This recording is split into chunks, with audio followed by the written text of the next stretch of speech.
'Cause you took my scars, bruises and broken heart, numbed all the pain. Show me. Because when I was younger, I didn't think that this will have a huge impact in my life. This is not taught in school, unfortunately.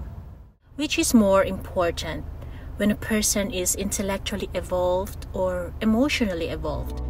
I wanna stay wide open, 'cause if I shut down. Good day everyone, it's me Donna and I'm here to share my epiphany, breakthroughs and aha moments. And for those of you who are new to my channel, welcome. I'm having a cup of coffee. Yes, it's my third one today. Anyhow, I just want to share for those who are new here to my channel that my chit chat vlogs are about my life stories, and I'm not here to change your perception or convert you to what I believe in. I'm just here to share what I've gone through in life, especially my experiences, what I've learned, and I incorporate it to the people that I follow here in YouTube, the therapists, the spiritual advisors, and the really important points in my life that I had to share. My story might help somebody out there. It may not be you, but if you share my story to your friends, to your loved ones, it might be a glimmer of hope to them. When I was younger, of course, it will be a great advantage if you're intellectually gifted, because it will make you finish, an educational attainment. You can choose whatever profession you want to. If you want to be a doctor, if you want to be a lawyer, if you want to be an architect, literally anything. You can be whatever you want to be. Ask anyone when they're young, 20s or 30s, which is more important, being intellectually gifted or emotionally gifted. Because in my opinion, at that time of my life, I would say definitely intellectual. Because if you have all these aspects in your life, so you are successful in your chosen field, it seems as if you have it all. I bet my life on it that 98% of you will say having a gift intellectually or having a very good intellect is the most important thing of all. Until you reach your 40s, like me.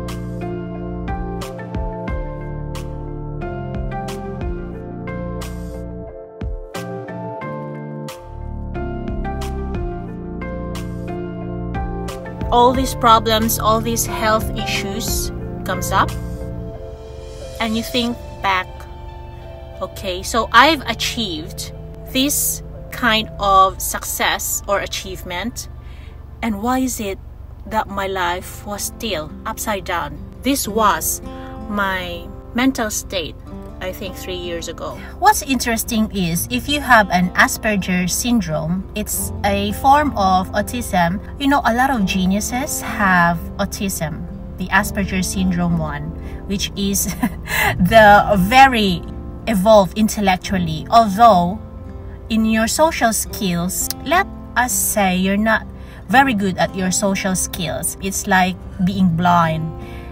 Even if you're blind, you are very good at some of your senses. But my experience taught me that having intellect is not the best thing to have sometimes, because you can be the most intellectual person in the class, right? But do you have coping skills or conflict resolution skills? Call it EQ, emotional intelligence. Do you have relational intelligence, how you can relate to other people or to a loved one? Have you thought about people who are so intellectually gifted but having an empathy, having this humanity inside them?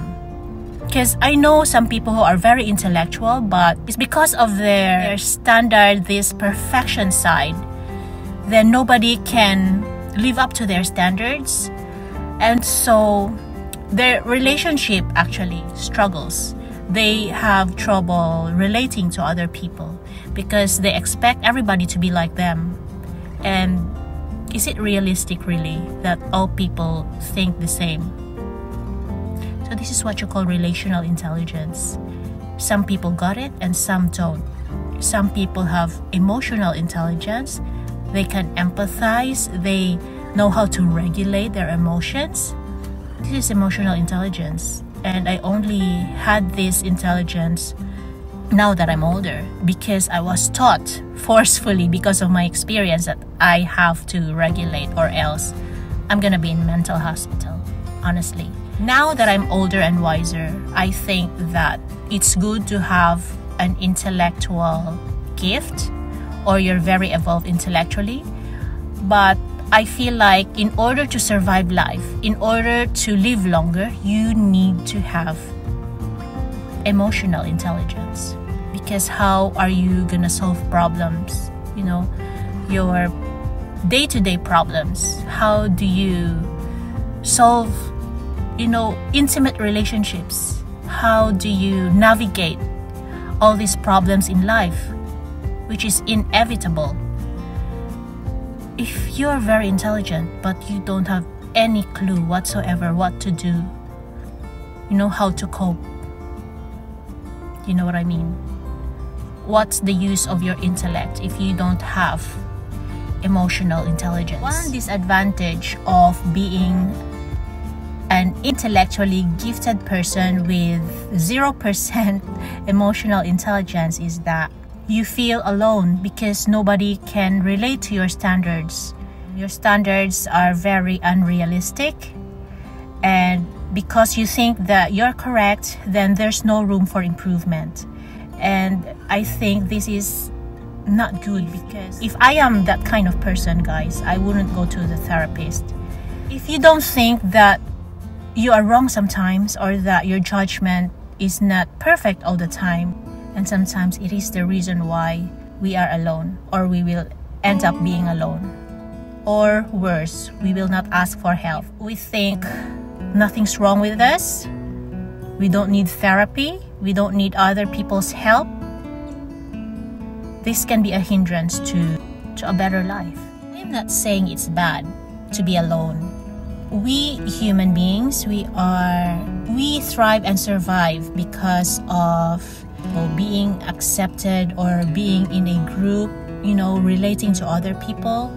And this, I am just saying about the studies, the Harvard studies, that they studied these people who have the longest lives because of their relationships. So it's just not my opinion.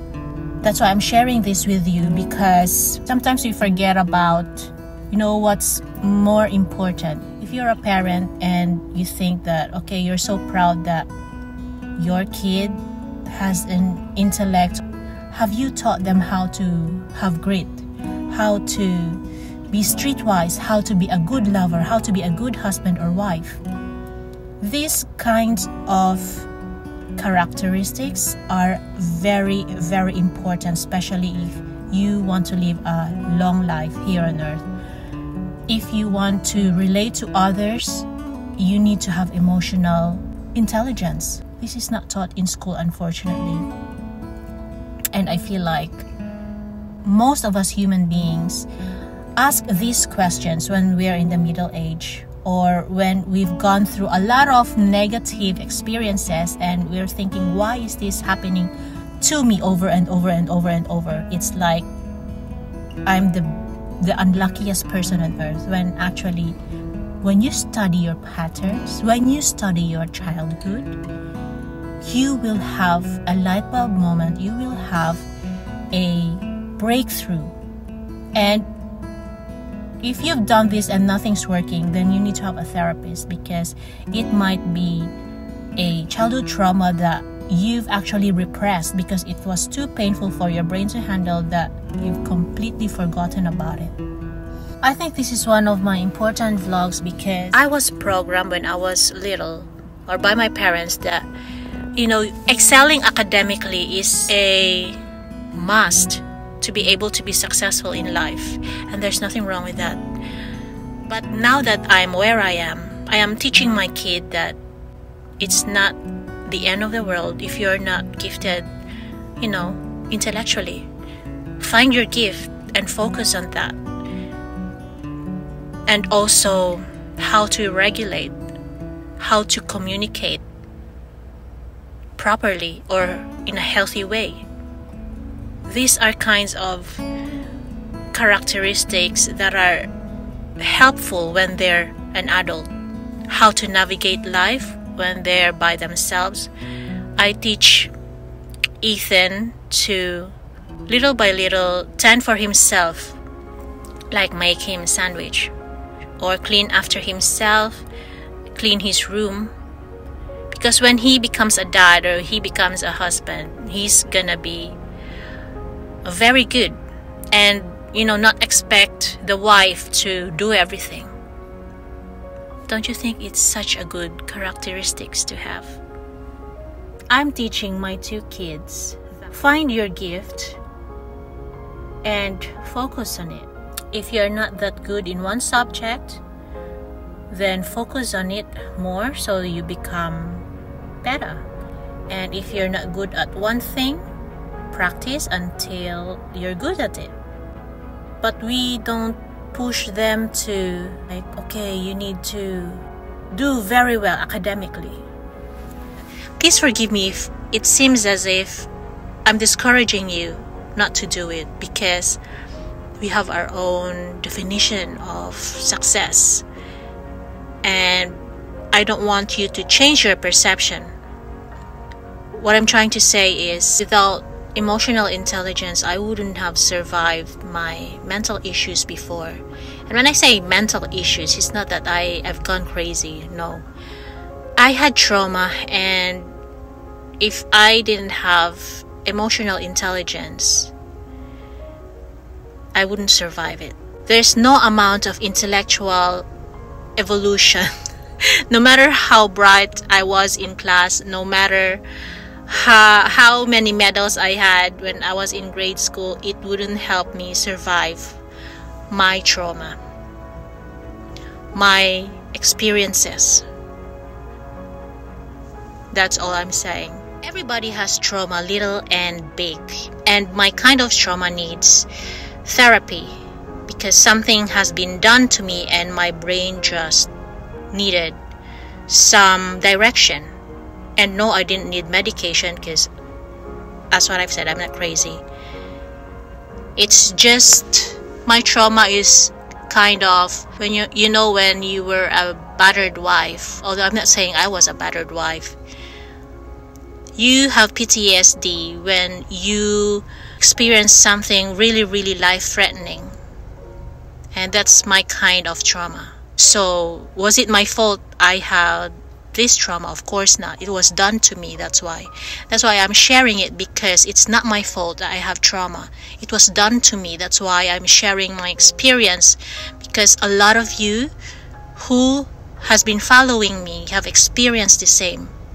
Something was done to you and it changed your life. Maybe you were verbally abused or emotionally abused by a spouse, or an ex-boyfriend, or a parent, or a sibling, or whoever hurt you very much, or who've hurt you so much that you couldn't function. Physically or sexually abused by someone you know, someone you love, or just a stranger. You've undergone an experience or an event that you saw and it made your brain freeze. This is, for example, is you accidentally killed someone, or you saw somebody get killed. This kind of traumas. These are the trauma that I'm trying to tell you. I hope this vlog helped in a way, and I'm not here to change your perception. I'm just here sharing my story so that you will have an understanding that there's other reality out there. It's just not your reality. There's other perception out there, and it doesn't mean your perception is incorrect, or it's just that we see things differently, and it's okay. Light and love. See you next time.